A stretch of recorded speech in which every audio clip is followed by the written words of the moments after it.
Hello, Ben DivKid here, and just quickly, you should go to Buchla Friends. This year's 2026 event is about to happen. I had a fantastic time last year. There's 90 plus companies this year in a much bigger space.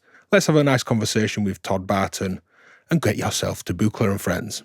We're here at Buchla Friends. And Todd, it's a pleasure to see you. Ben, it's great to see you. And I'll take a chance to have a conversation anytime I can. Great. It's been a good few years since I saw you last. Yeah. We were just discussing kind of Krell, its history, essential elements of Krell. Yeah. You wanted to talk on that. Sure. Well, the Krell patch, I ended up naming it the Krell patch after Louis and Bebe Barron's sound score for A Forbidden Planet, the film back in the 50s. And in that film, there's this ancient civilization, the Krell, and then there's one point where they drop this little capsule into this little receptacle, and it plays Krell music, which they created.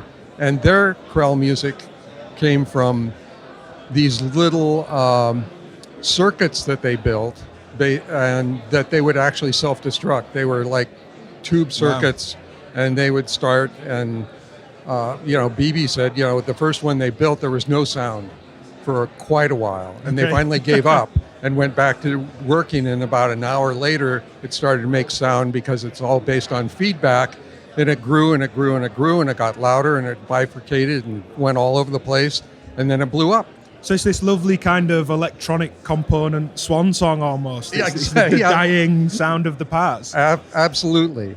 And so that always fascinated me. So I named it after the Krell in homage to them, but it's not trying to.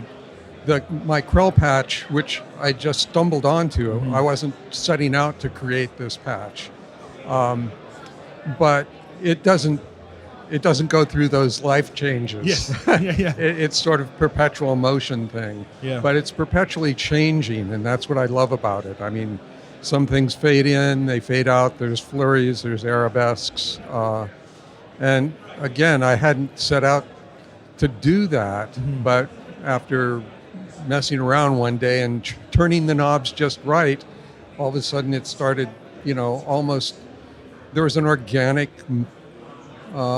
presence to it. So. In terms of getting there through experimentation, how do you approach that for someone that maybe isn't comfortable, or they haven't found how they kind of feel and explore sound and expressing themselves? What does that process look like? You sit or stand at the instrument that day, turn the system on. What happens first? Often I'll just listen to a sound, or back in those days, I was still trying to learn what these Buchla things were doing. Okay. So I was working with a function generator, and one thing I still to this day do is turn knobs really slowly and listen to the changes, because often there's changes inside that slow thing that if you go fast, you skip over them. Yes. And so I hooked up a couple of function generators to feedback, and then just I spent hours just changing the attack, changing the decay. All of a sudden, a sweet spot appeared, and I went. So, yeah, it's going slowly and listening to what's happening, and then something appears, and then you go, well, what if? That's the next thing. It's just always what if. Yeah. What if I do this? Oh, I killed it. Okay, what if I do this? Oh, that's interesting. Yeah. So what are the kind of essential elements of Krell? If someone wants to build a Krell patch in general terms on any system, how would they start? A cycling function generator. So in the case of Buchla, it's an attack and a decay function generator. Cycle it. In the Buchla world, both attack and decay can be control voltaged. So the simplest Krell is to then take fluctuating random voltage and send it to the attack, a different fluctuating random voltage, send it to the decay, and then from that function generator go to a VCA, which has an oscillator going into it. Use one of the function generators to hit a random source, feed that back into the oscillator, and what you're going to now get on the VCA is you'll get soft, slow attacks, hard attacks, staccato, legato, long decays, but it's a matter of, even to this day, I can build a Krell patch pretty quickly, but I definitely take some time. But each time that cycle completes, as you say, it's triggering a random that gives a new pitch. Yes. So new pitch information for every cycle of the note. Yeah. So that's kind of like basic Krell, if you like. That's basic Krell. How do you then what's stage 2? For you, you've explored it, you've fine-tuned the rates and the relationships to interesting behaviors. Stage 2 is build another one. Okay.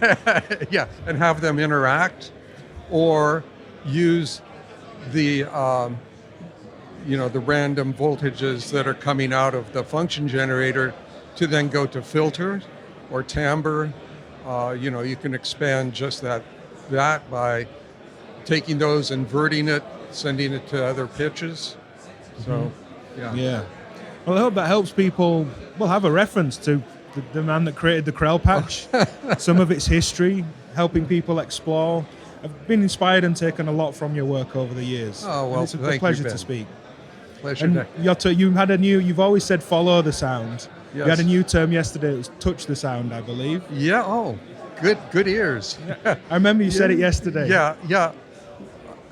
What I'm always doing is free improvising. That's all I do anymore. And I love to basically touch the sound with sliders on the easel, or actually touching the sound when I'm using the easel keyboard, because it's body capacitance. So basically I'm completing the circuit, touching the electrons. And that's where I love living these days. Yeah. Great. Well, as I say, I hope people get a lot from it.